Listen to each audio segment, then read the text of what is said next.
Hello guys, how's it going? Yeah, it's been a while. I think it's been about 3 weeks since my last video. Haven't disappeared. Koopie and I, we are still here. Yeah, healthy, living life, enjoying life. Trust it's the same on your side. The reason for the break is I actually was preparing a few messages, Bible studies, and the Holy Spirit stopped me and he said, Rudy, what are you doing? And I said, well, I'm preparing some Bible studies. And he said, well, that's not what I want you to share on. Okay, what do you want me to share on? And he said, baptism. And I'm like, okay, that is a topic where the church is actually quite divided upon.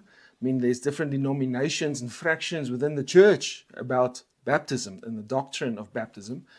And he said, well, that's exactly why I want you to share on baptism. Because my children, the children of God, is not walking, or they are not walking in power. They're living defeated lives, living the Christian life in their own strength. And I want you to share on this topic. So yeah, it's been 3 weeks of the Holy Spirit sharing certain things with me daily, and I've been taking notes. There's over 20 pages of notes. I mean, that is probably like 5 or 6 Bible studies. And I want to try and condense them basically into one, probably 2 videos. So stick along. I think you will really benefit from this topic. But yeah, I hope you've been keeping well as well, living victoriously, enjoying life. Life is there to be enjoyed as well. The joy of the Lord is your strength. So yeah, let's get into it. So before we get started, you know the drill. Let's make a faith declaration to open our hearts and our minds for the word that we will receive today. Take your Bible and you say, this is my Bible. I am who it says I am. I have what it says I have. And I can do what it says I can do. Thank you, Jesus. In Jesus' name. Amen. Okay, guys, let's get going. The doctrine of baptism. This is not complicated. It's been overly complicated in church circles. And honestly, as I've said earlier, I was going one direction, preparing a few messages, and the Holy Spirit stopped me dead in my tracks and said, what are you doing? I want you to share on baptism. So if it's that important to the Holy Spirit, it just shows you that we need to place some emphasis on this. If the Holy Spirit is feeling that the church as a whole is not living in His power, that's a concern. And when the Holy Spirit pressed this on my heart, I stopped immediately. And I said, yes, sir. I'm here to share what you want me to share on. I'm not here to get likes. This will probably not be a liked message. But it's truth. And it's the truth you know that will set you free. John 8, verse 32 and 33. The truth you know will set you free. And it's Holy Spirit's desire for every child of God, like the first church in the day of Pentecost, to live an overcoming, powerful Christian life. So, yeah, let's get going. Do you know that there are 3 baptisms in the New Testament? In the Old Testament, there were a few baptisms as well. I'm not going to touch on that. The Holy Spirit led me to share specifically on these 3 baptisms. Now, some of you might be shocked. There will be a lot of things I'm going to share in this topic or on this topic that you might not have heard in your church circles, depending on the denomination that you are in. But so I'm going to stand on your toes, but don't stress, don't worry. It'll turn out all right. I promise you. If you have ears to hear, please listen to this. As we've said in previous videos, that sometimes we've got our whiteboard written on, full of scribble and stuff. And sometimes you need to take a step back and say, is what I'm believing here, the religions and doctrines I've been taught over the years, is it working? Is there fruit of this stuff working in my life? There's no use having doctrines and beliefs that's just mental assent, but it doesn't help you in your daily life. You're living not a victorious life. So this is the purpose of this topic, this Bible study, is to really even though it might be new to you. Don't discard it.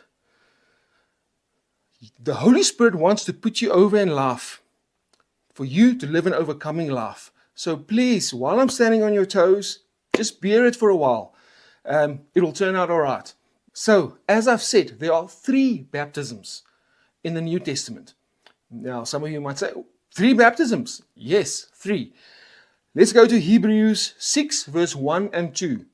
It says, "Therefore, leaving the principles of the doctrine of Christ, let us go on unto perfection, not laying again the foundation of repentance from dead works and of faith toward God, of the doctrine of baptisms, and of laying on of hands, and of resurrection of the dead, and of eternal judgment."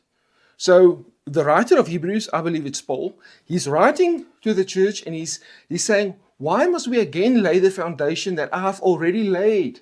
That's we've already spoken about. Now we need to rehearse these things again. And in this intro, he's not saying the doctrine of baptism, he's saying plural, the doctrine of baptisms. There's an S there.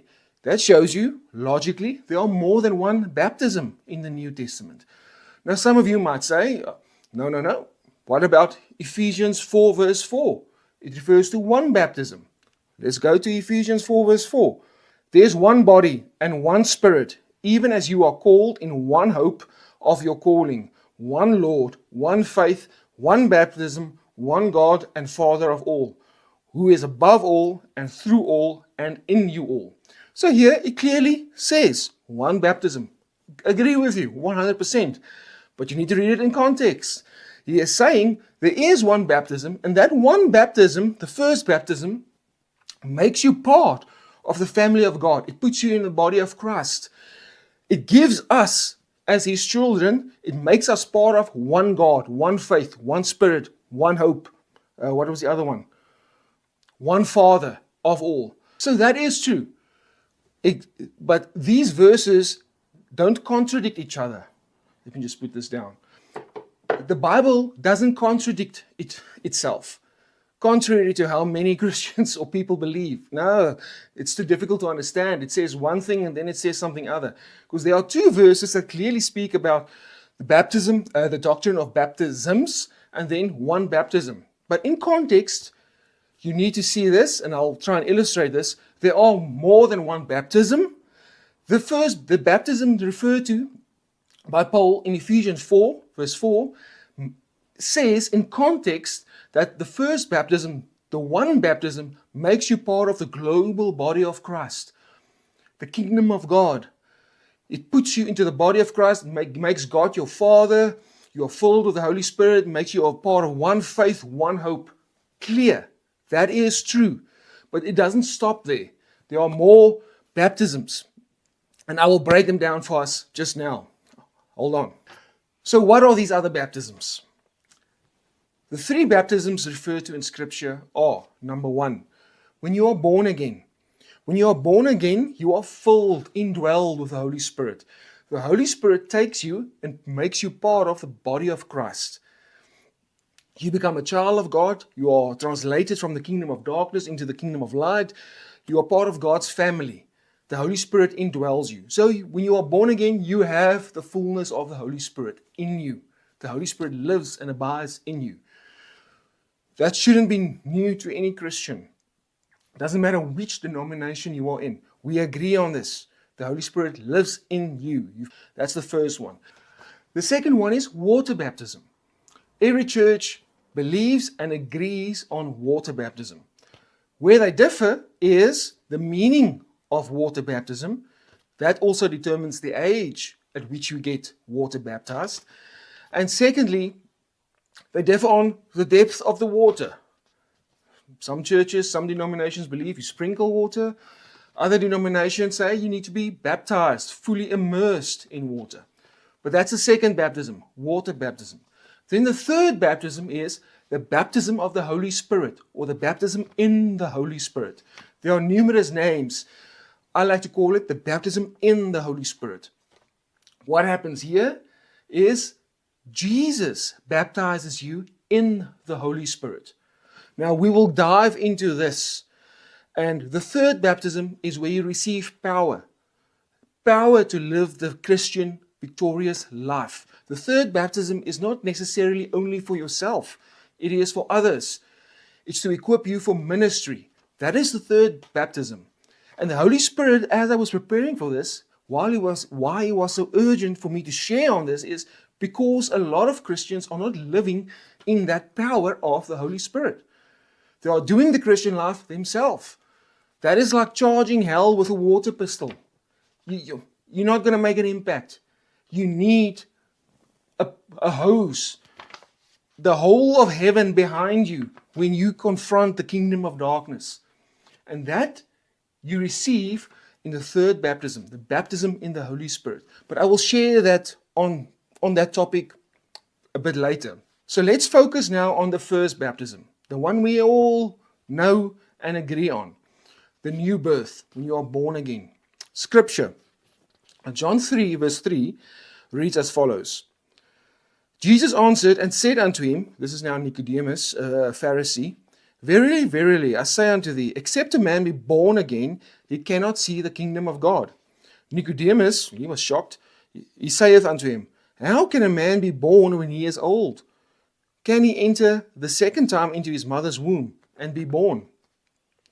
Jesus answered, Verily, verily, I say unto thee, except a man be born of water and of the Spirit, he cannot enter into the kingdom of God. Except a man be born of water and of the Spirit, he cannot enter into the kingdom of God. So what does that mean? Right. The born of water means physical birth, physical, natural childbirth. Every person on this earth who has a physical body had to be physically born into this earth. That is why this physical body of yours gives you authority on this earth. And that is why both God wants to possess your body and the devil, the demonic, wants to possess your body. Because without a body on this earth, you cannot do anything. You do not have authority. When someone dies, they cannot vote. They've got no impact on this earth anymore. They either go to heaven or they go to hell. But while you're on this earth, this physical body, flesh and bone body, gives you authority. So you cannot enter into the kingdom of God without first having a physical body. So the fallen angels, demons, etc., that don't have a physical body on this earth, who wants to operate on this earth, they want to operate in this earth illegally by possessing people's bodies. So the physical body on this earth gives you authority. You need to first be born on this earth to be a natural being on this earth. Then secondly, to be a citizen of heaven, you need to be born of the Spirit. Born of the Spirit means the spiritual rebirth. You are born again. Your spirit is made anew. And both of these, the natural birth and the spiritual rebirth, the focus here is that you receive it not of yourself. You didn't do anything to be born naturally on this earth. And similarly, you cannot do anything to be born of the Spirit. You have to receive it just by grace. You are saved by grace through faith. Nothing you can do can add to that reborn experience. In fact, Scripture says your self-righteous works are like filthy rags. An example might be, if I'm making some cookies for you, I have cookie dough, and I say, come, have some cookies and coffee.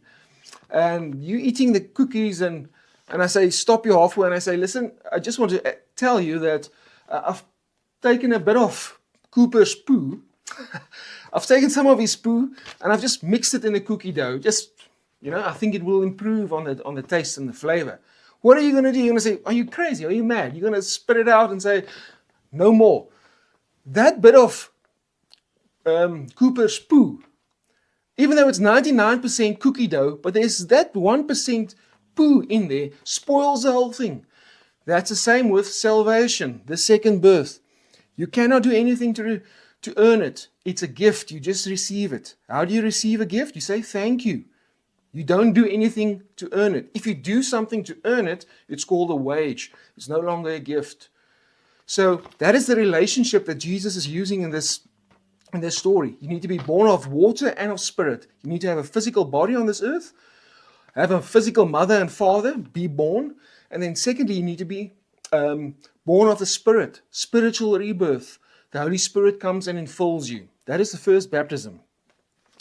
I also just want to be clear here. This water that Jesus is referring to here is not the second baptism. You need not go through the waters of baptism to be saved. Again, because that will contradict what I just told you. That is like mixing poo into the cookie dough. You cannot add anything to the finished works of Jesus. So water baptism doesn't give you salvation. The thief on the cross next to Jesus, he was a few minutes before his death. And Jesus said, today you will be with me in paradise. He didn't go through water baptism. He was a convert. He became a Christian. He became a child of God. But he wasn't a disciple. He didn't have time to go through water baptism, renew his mind, live a victorious Christian life. None of that. He simply received salvation, the second birth. He received the Spirit, the Holy Spirit inside him. That's all it means.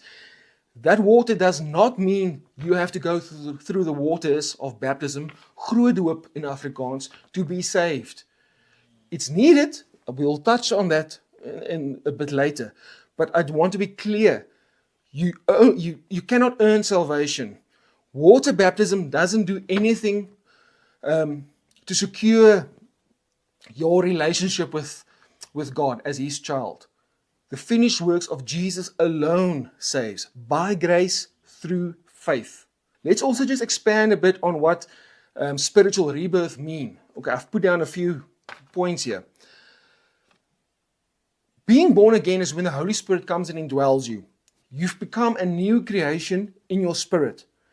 It is a supernatural, creative miracle by the Holy Spirit, whereby the Holy Spirit comes and indwells you, fills you with his Spirit.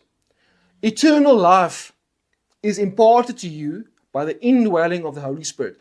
That act, that spiritual rebirth, where you put your complete trust in Jesus as your Savior, that moment you are translated from death to life, from the kingdom of darkness to the kingdom of life.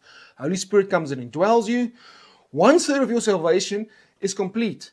It has been completed. When you die, your spirit, there's nothing's going to change in your spirit. This Christian life is all about renewing our mind, our soul, to come into line with our spirit. That's already been sealed with the Holy Spirit. Your physical body now houses the Holy Spirit. That's why Scripture says your body, your physical body, has now become the temple of the Holy Spirit. The Holy Spirit indwells you. Then the second thing that happens when you are born again is the Holy Spirit takes you and makes you a part of the body of Christ. You become part spiritually of the body of Jesus. Jesus is the head of the body, the church, and you are now part of his body. Let me put it this way. The first baptism, the baptizer is the Holy Spirit. The subject or the baptizee is you, and the element into which you are baptized is Jesus. So the baptizer is the Holy Spirit. You are the subject or the baptizee, and the element into which you are baptized is Jesus. Galatians 3 verse 27. For as many of you as have been baptized into Christ have put on Christ. Baptized into Christ. Holy Spirit baptizes you, is the baptizer. You are the subject, and the element, the body into which you are being baptized is Jesus, the body of Christ. Neither is there Jew nor Greek, neither is there bond nor free, neither is there male nor female, for you are all one in Christ Jesus. So as soon as you become born again and you've been put into the body of Christ, there's no more male, female, Jew, Greek. You are just a child of God, and you are part of the body of Christ. And as you are part of the body of Christ, the Holy Spirit will show you what your function in the body of Jesus is. There are certain specific offices, those called to ministry: apostle, prophet, evangelist, pastor, teacher. Not all are called to those offices, but as a child of God, as a member of the body of Christ, the global church, as we said way in the beginning, Ephesians 4 verse 4, one body, one Father, one hope, you have a certain function to fulfill in God's kingdom. So wherever you are, you find yourself on earth, there is a specific function for you in the body of Christ. There are people that you know that Jesus wants to reach and touch. So you become part of the body of Christ, and you now have a specific function to fulfill. Colossians 1 verse 18. It states that Jesus is the head of the body, the church. He is the beginning and the firstborn from among the dead, so that in everything he might have the supremacy. What we've just said, Jesus is the head of the body, the church. You have a specific function within his body. Ephesians 1 verse 22 to 23 explains that God placed all things under his feet and appointed him to be head over everything for the church, which is the body, the fullness of him who fills everything in every way. Again, just another scripture, another witness to illustrate this point. The Holy Spirit takes you, you become part of the body of Jesus. Jesus is the head. So this is why we say, or why the epistles, there are so many epistles of Paul, where he just hammers on this to say that you are the body of Christ. You are the hands and feet of Christ on this earth. Jesus is no longer on this earth. He is seated next to the Father. Holy Spirit is on this earth. I will show this just now. But Holy Spirit is operating on this earth currently. It's the age of grace. And whatever Jesus or God the Father wants to do and accomplish on this earth, he does it through his church. An awakened church. Not a church that has just become, in a sense, lame. You know, I think it was, what was his name? Christopher Reeve, the one of the first Superman. He became lame. And then at a stage, someone asked him, how does it feel? And he says, the worst part is, in my mind, there's nothing wrong. I feel like I can stand up and go and do something. But the body just doesn't want to cooperate. I'm just stuck in this chair. And the Holy Spirit has shared that with me as well. The church as a whole is asleep, is sitting in the wheelchair. The Holy Spirit wants to move, lay hands on the sick, share the gospel, bring words of life to people who are caught in oppression and depression. The Holy Spirit wants to set those captives free. And the church, who is the hands and feet of Jesus, are sitting like they are lame in a wheelchair without moving. And that frustrates the Holy Spirit. We need to start acting, getting up, awaken to what you are. The Holy Spirit lives on the inside of you. And that is why the second and third baptism is so important. I'll share on that just now. But you are the hands and feet. You carry someone's miracle inside of you. There are numerous pastors and evangelists all over this earth with TV ministries, etc. And those guys will never reach your neighbor who doesn't listen to that. He looks at you. You need to go and share, be the hands and feet of Christ on this earth. You have the authority. You've been given the authority. Your physical body and the indwelling of the Holy Spirit now equips you to be the body of Christ on this earth. We are now still on the first baptism. And, you know, the Bible is such an inspired book. I can't understand how people say they don't believe the Bible. What I want to share with you next is typology. You know, in the Old Testament, there's types and shadows. Everything points to the Holy Spirit and to Jesus. A simple example, just to illustrate this first baptism, the experience of being born again. We will look at Noah and the ark and the flood. I'm not going to go through the entire story, but let's jump to Genesis 8, verse 6 to 12. I'm going to quickly read that to you. Or maybe let me do this. We will see here, after the flood, the waters were on the face of the earth, and then the water started to recede, abate. And then at a stage, Noah took two birds. He took a raven and a dove. He sent them both out to see if the water have receded, if they can actually climb out of the ark. Genesis 8 verse 6. And it came to pass at the end of the 40 days that Noah opened the window of the ark which he had made. Verse 7, and he sent forth a raven, which went forth to and fro until the waters were dried up from off the earth. Verse 8, also he sent forth a dove from him to see if the waters were abated from off the face of the ground. Verse 9, but the dove found no rest for the sole of her feet, and she returned unto him in the ark, for the waters were on the face of the whole earth. Then he put forth his hand, and took her, and pulled her unto him into the ark. Listen here. Verse 10, and he stayed yet another 7 days, and again he sent forth the dove out of the ark. Verse 11, and the dove came into him in the evening, and lo, in her mouth was an olive leaf plucked off. So Noah knew that the waters were abated from off the earth. Verse 12, and he stayed yet other 7 days, and sent forth the dove, which returned not again unto him any more. So why does Noah send out a raven and a dove? The raven goes independent. It does its own thing. It flies to and fro from the ark, around the ark, but it never returns to Noah. Then he sends forth a dove 3 times. We'll talk about the dove just now. But what does the raven illustrate? The raven is an unclean bird. Leviticus 11 verse 15, I think, thereabout, declares a raven as an unclean bird. Why? Because it eats rotten, dead flesh. It's a scavenger bird. It lives off of dead things. That raven illustrates that, yes, the earth has been cleansed from sin, in essence. Every person, every animal have been died during the flood.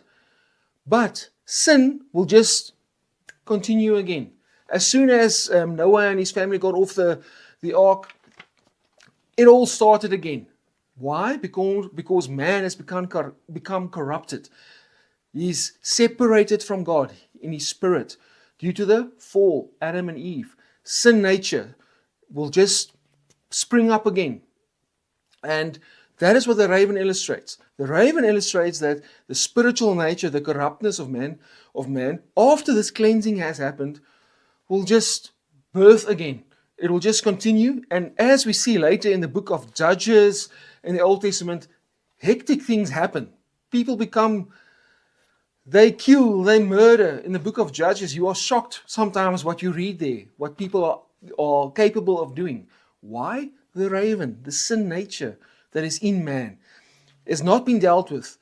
The earth has been cleansed, but the sin nature is still in man, that raven. It's still going to and fro, and it's still living inside. That rotten spiritual death is still living inside of man, and it has not yet been dealt with. Now we look at the dove. The dove is the direct opposite of the raven. It's designated as a clean bird in Levitical law.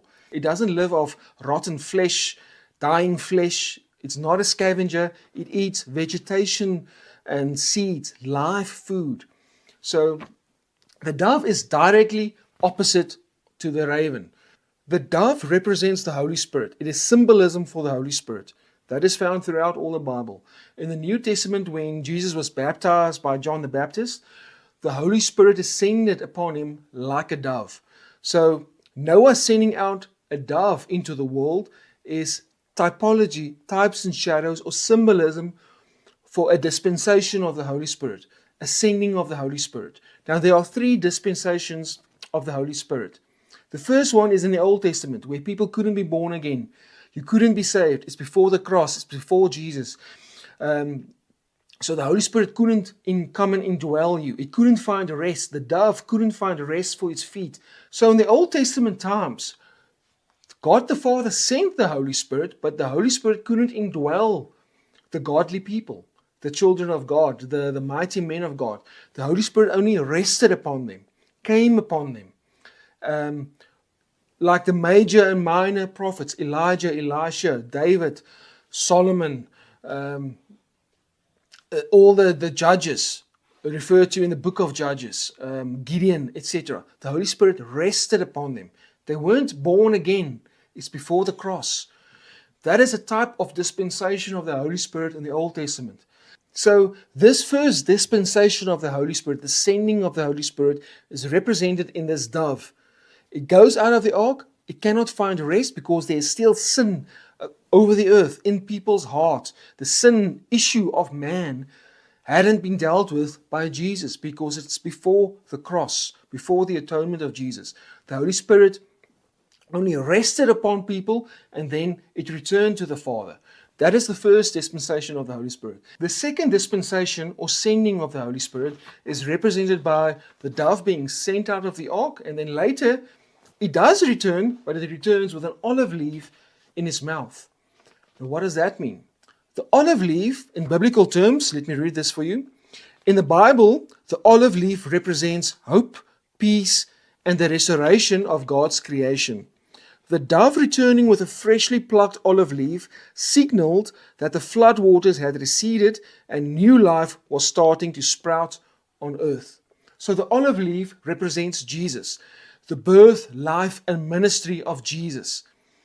Wherever Jesus went, there was life. Life sprouted, illustrating that the waters have resided. The sin issue of man is being dealt with. It hasn't yet been dealt with. Jesus is still walking the earth, but there's evidence of life. The righteous, the Son of God, the sinless is walking the earth, and wherever Jesus is going, there's life. The olive leaf, life. The third dispensation or sending of the Holy Spirit is symbolized in Noah sending out the dove a third time, and this time the dove doesn't return. Why? Because the waters have now subsided, receded. The mountains and the earth are visible. There's no more water on the face covering the face of the earth. And that symbolizes the age of grace after the cross, the period of time that we are living in now. Jesus became a sacrificial lamb. He became sin for us. He swallowed up the waters. He swallowed up man's sin. Every sin of every single person on this earth that lived historically, living now, that will live in the future, all that sin was absorbed, swallowed up in the body of Jesus when he was on the cross. Jesus became sin for us. So the waters have now subsided, receded, and Jesus, the death, burial, and the resurrection of Jesus now makes it possible for the Holy Spirit to come and indwell us. There's now resting place for the Holy Spirit to come and live inside us. Not rest upon us like the Old Testament saints. No, Jesus dealt with the sin issue. The Holy Spirit now can come in the first baptism, come and indwell you, because once you accept Jesus as your Lord and Savior, your sin issue is dealt with. You are washed, you are cleansed.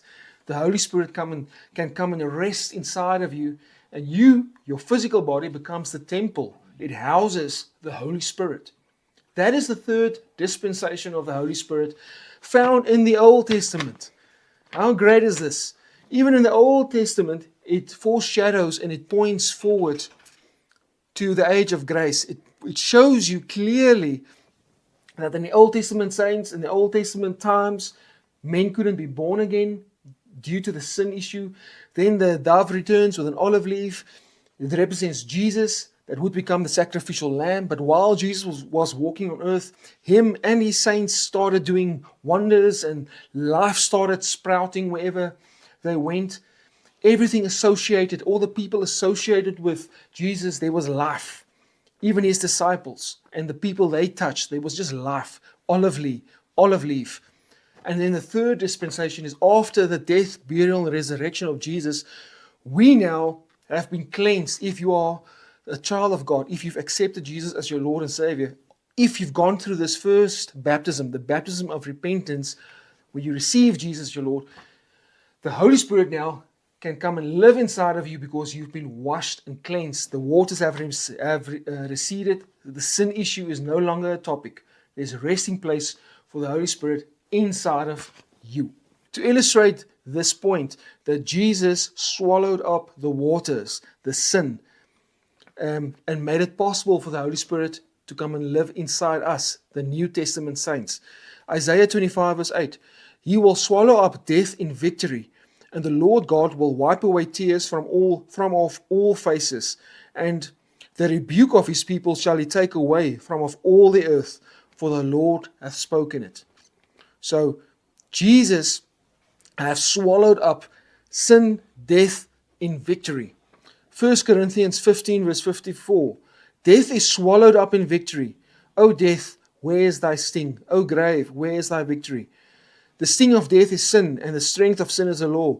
But thanks be to God, which giveth us the victory through our Lord Jesus Christ. So the third dispensation of the Holy Spirit, Jesus swallowed up the waters. The waters represent sin, man's sin nature, and Jesus dealt with it. He swallowed up every bit of sin ever to be on this earth in his body. And Jesus made it possible for the Holy Spirit to come afterwards. That is why Jesus said, wait for the dispensation of the Holy Spirit. Once I go to the Father, I will send you the Holy Spirit. Why could Jesus send the Holy Spirit? Because once you've accepted Jesus as your Lord and Savior, you have been wiped clean. The waters, your sin nature, have been dealt with.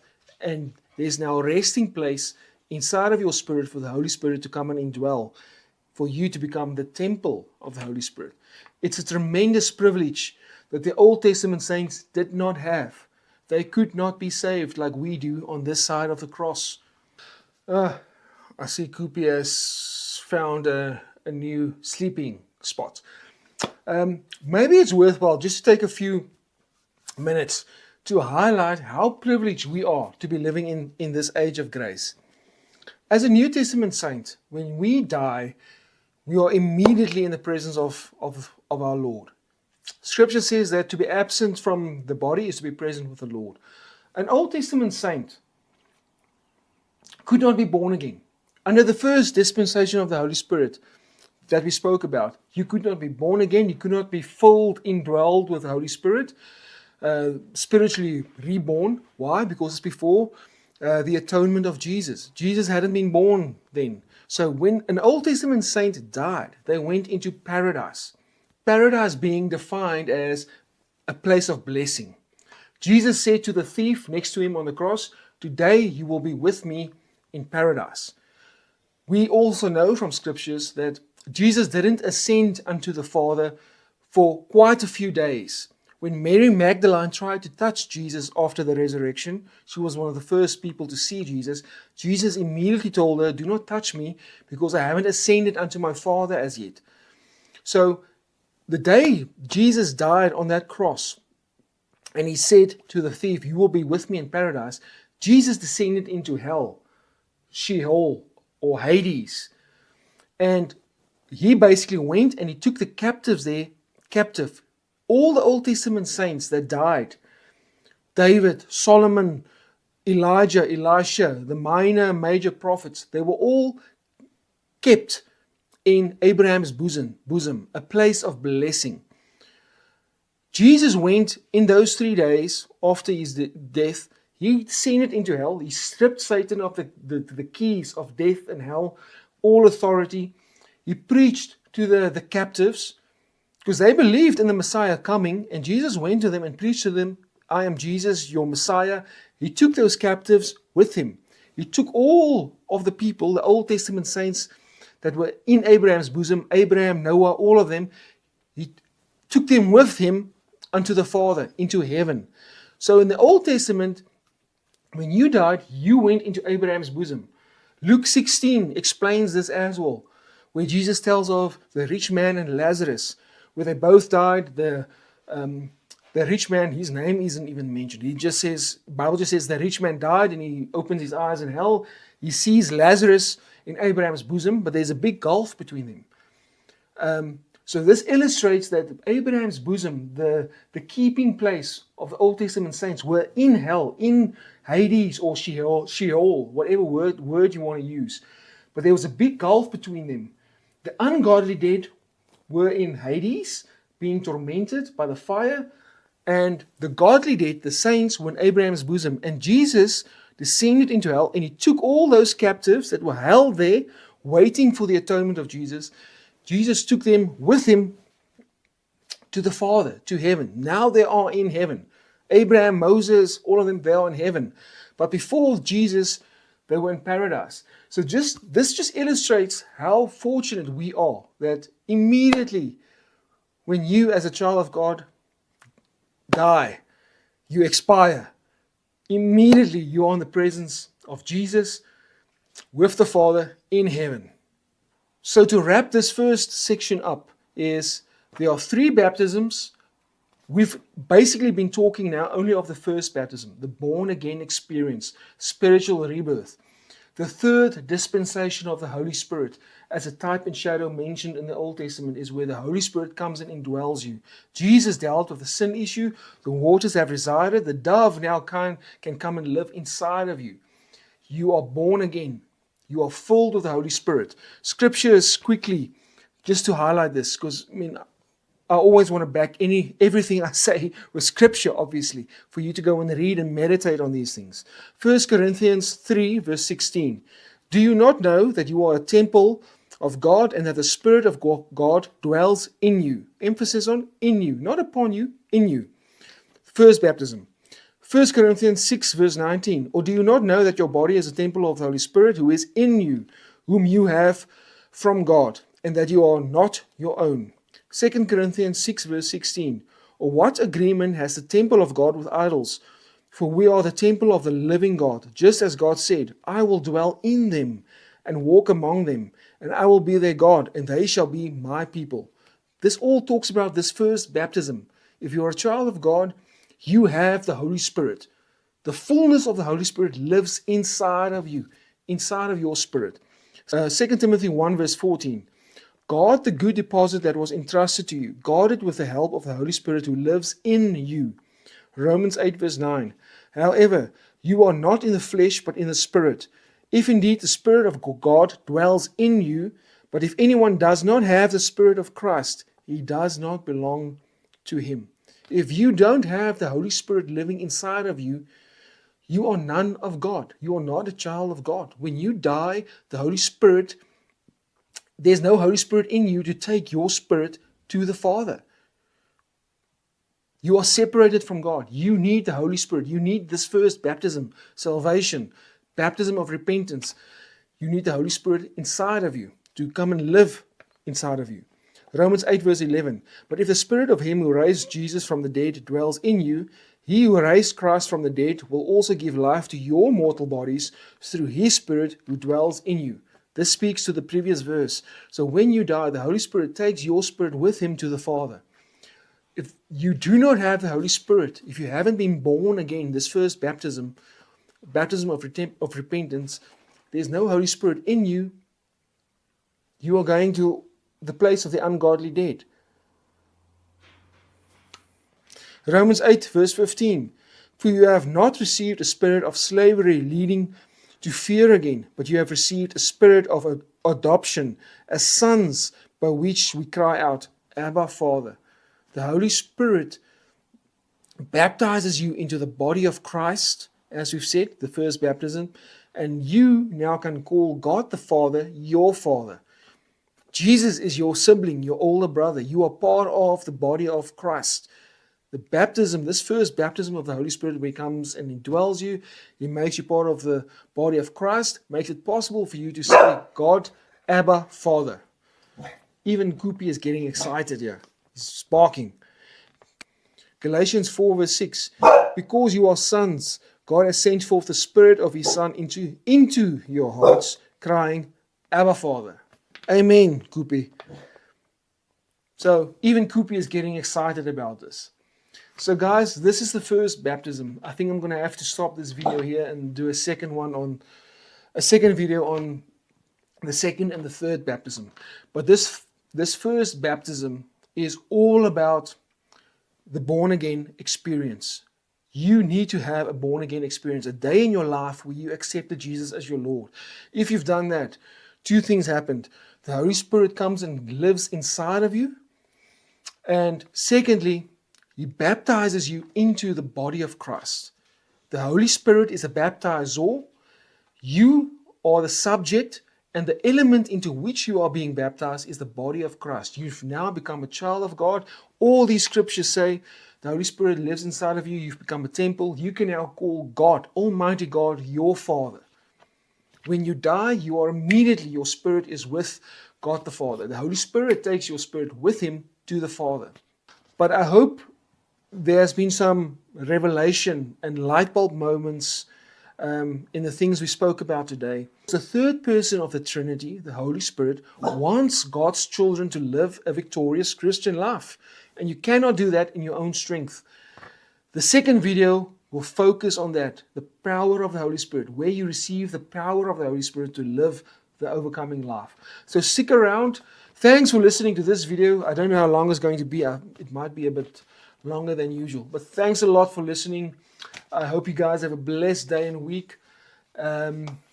Stay blessed, be a blessing, and remember, Matthew 19 verse 26 says, and it declares, with God all things are possible. It's feeling like a cold dark winter. It's feeling like a cold dark winter.